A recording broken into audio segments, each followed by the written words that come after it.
Welcome back to I Had to Turn the Brightness Up Media. Today, well, actually, it's the same day as my other video, but what I'm going to be doing is reading one of my original stories. I kind of gave you one earlier today with the, uh, I gave you one earlier with my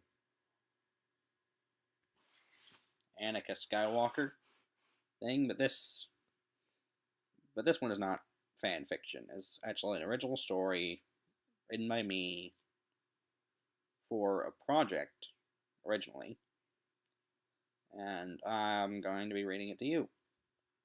It's in journal format, and like I said, I originally wrote it for a project, but I'm actually turning it into a series. So expect to hear the next few of these over the summer. So,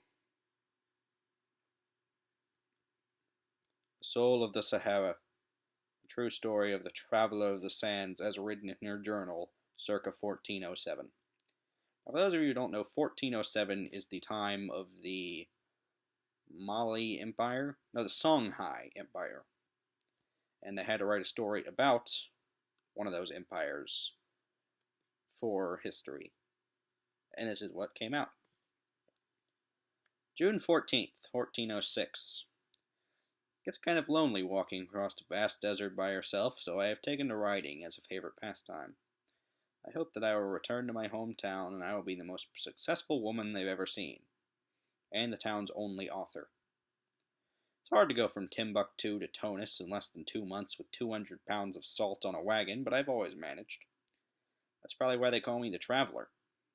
I've spent longer out here than in my hometown, which is amazing considering I'm only 25. My father was a trader, as was his father before him, through the generations to my ancestors who traded in the original Ghana Empire. All of them died away from home, and as a single-born woman, I inherited the family business. I've been on this desert ever since. I've long since given up on love and religion, since I'm never one place very long.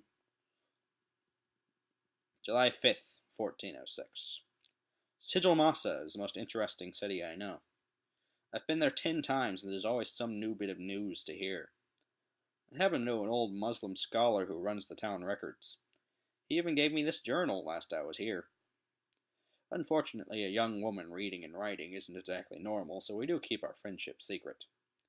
I went to meet him today, and he told me to write poetry. He is one of the kinder... told me how to write poetry.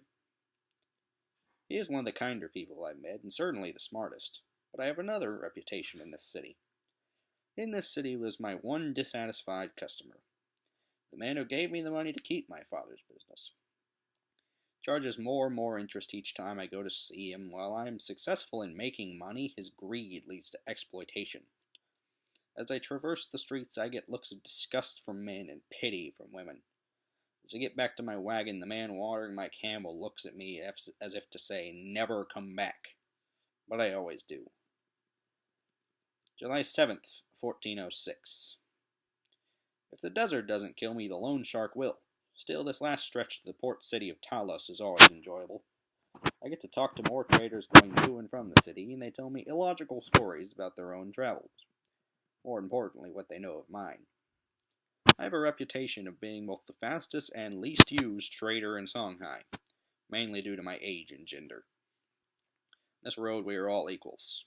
We are all travelers seeking profit and success far from home, and hoping to someday return to our families with all they may need for our continued survival, this dried out husk of a land. I tried writing some of that poetry the scholar told me about. It has never been a crime to simply cross the sands of time, yet those left unprepared and all who are scared may be seen by this land, and with an almighty hand lay victim in the rays of the sun, long before all their good work is done. July 10th, 1406. I have arrived at Talos and delivered my cargo to a rather annoyed-looking man near the port, who refused to give me a cent more than I asked for, despite how fast I got here. Consequently, I'm sleeping in my empty cart tonight and searching for another delivery in the morning, preferably Cairo. I've always wanted to go, and and the longer I avoid Sigil Massa, the better. Oddly enough, one of my father's old acquaintances would like to speak to me tomorrow. July 11th, 1406. My father's friend is a rich merchant who frequently trades with the Egyptians in gold. My father was his preferred carrier. We sat down at his house, and he let me sample some real Egyptian bread, which I have heard is the best in Africa. He told me he would pay me with a whole crate of gold if I were to successfully deliver all the wealth he left in Cairo to him before the end of the year. Naturally, I was a bit suspicious about this proposition until he showed me to his storeroom. The man had enough gold bricks to cross the Sahara twice if laid end to end, but then he showed me the crate he would put my payment in.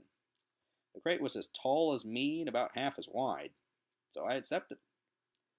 Honestly, I don't want to be a sellout, but this could easily earn me enough to pay back the loan shark in Sigil Massa, and stay at the inn the next night. I left Talos yesterday, and am heading along the Mediterranean as long as I can until I have to turn south. I don't get to see water very often. Spent last night in my new customer's guest bedroom. I felt drowned in his imported silk sheets and large feather mattress. I suppose that comes with being rich, but until then I had never understood why people make such efforts to sleep on something soft. I mostly sleep in my wagon, bundled in blankets to keep out the desert night. I've always enjoyed knowing that there was something sturdy and strong beneath me. Of course, I had a cot when I was little, but it was far from comfortable, and I liked it anyway. Off the subject of beds, I've decided to write another poem about the Mediterranean, since I've only ever seen it through the port of Talos. I know there's sand beneath the water, but there's also sand above. The land joins with the ocean in this mutual sandy love. Were I to walk beneath the ocean, if I walked beneath the sea, just how different could it be? August 3rd, 1406. I still have a long way to Cairo, but I felt like I should document the 3 men who have been following me for a few days. They sure don't look like traitors, but if they were here to rob me, they would have done so already. They won't speak to me, yet they stare blankly at my back while I walk and go to sleep unnecessarily close to my wagon. It seems as if they're protecting me. I don't even have a cargo yet. I can tell that they're Egyptian by their tightly wrapped galabier robes and noble posture, but I'm still far from Egypt. Everyone I pass tells me about them, as if I can't see them behind me watching. September 1st, 1406. Today when I entered Cairo, those men finally spoke and brought me to the man who hired them. The man sat in a large wooden chair and refused to give me his name. I could feel the mass waves of unmasked intimidation rolling off of him. When he spoke as if I were his housemaid, and I had spilled something on the rug. His housemaid was actually standing nervously by the door. He acted as if I should bow and praise his name. Oh wait, he wouldn't tell me. I stared into his eyes and stood my ground in the middle of the room, before saying, "Would you like something delivered, sir?" He acted as if I had cursed him, yet he apparently swallowed his pride and said, "I understand you can go from Timbuktu to Talos in 2 months. I may need your help." I told him that I was already on an important delivery, and I could not be sure when I would be in Cairo again. Once again he looked at me as if I had spat at his feet. It took him a moment to recover, but when he did, he said something that gave me pause. "I have been told by Faraj bin Barkuk to get this delivered to Timbuktu as quickly as possible, and I have chosen you." September 4th, 1406. I'm still in Cairo, stocking up for the trip back west, but sometimes I wonder what's in the small wooden box the man told me to deliver to Timbuktu. He wouldn't tell me what it is. He made me swear on my father's grave that I wouldn't open it until I got there. He only referred to it as the soul of the Sahara. I assume it's some type of jewel or international treasure for a conference in the city. I appreciate helping with the government, but I am annoyed that there isn't any profit in it. Well, I still have my other cargo. I don't trust people not to rob me if I leave Cairo with this much gold, so I set it in my wagon as if it were full of salt I had covered to keep dry. All it took was a thin layer of sand atop the gold crates to create this illusion smugglers have been using for years. November 8th, 1406. Got back to Talos today. Somehow took the exact same time as it did to get to Cairo, even though the wagon was majorly weighed down with gold. I'm going to see my client tomorrow. He doesn't want to attract attention to the massive amounts of gold he's importing, To be honest, every day that passed, I was sure that I was going to get robbed, if not for the gold, then for the national treasure tied tightly to the underside of my wagon. Think that they were still watching me, just more subtly this time. The trader I am sure they hired to follow me is actually quite talkative. I've learned many things about the East from him. He even asked me if I would help him expand in the West. I told him, "You give me 30% of your profit, and I will help you succeed in my territory." Amazingly, he said yes to this offer, and now treats me like the Queen of Africa. That may be a bit much, but better than anyone I've met since leaving home. November 10th, 1406. Yesterday I received my crate full of gold, and I was right about the amount. It seems to be more than enough to pay him back with interest. I left town already because I want to get back to Sigil Massa before he imagines another interest scam to hit me with. The merchant who was following me is trying to get another job in Talos, so I might not see him for a while. Every time I go to see this loan shark, I feel afraid that they'll have me arrested for not paying him. But for once, I feel confident. Every trader I pass seems to think I've gone crazy because I'm smiling widely while carrying a load. Didn't have to conceal anything this time, because this amount of gold is actually quite common to deliver. But it's mine. I've almost forgotten the national treasure tied to my wagon, but I do still make sure it's there. All the gold in the world won't help me if I lose that. November 15th, 1406. I arrived in Sigil Massa and immediately went to the scamming loan shark. I was incredibly surprised when I presented him with the gold and had it counted twice to make sure that his extortion was over. I smiled widely and said, "Would you like something delivered, sir? I take payment in gold." I left proudly and came to this inn, where I will spend the night in Sigil Massa without fear. I decided to write this because of today. I needed a chance, and I took it. Because when life will give you meat, you always cook it. Because now I see that what I am is free, one for all, and all for me. November 24th, 1406. Someone finally tried to rob me, and I loved it. They pulled up alongside my wagon and demanded that I get off so they could search. They even found the box, but I told them that was where I keep my personal belongings, and they believed me. They even handed me the box before looking inside. This just proves what I've always known. Big people look for big things and overlook what's small, whether it's me, the box, or lies. Nobody knows who I am, but nobody cares because they want what I have, not me.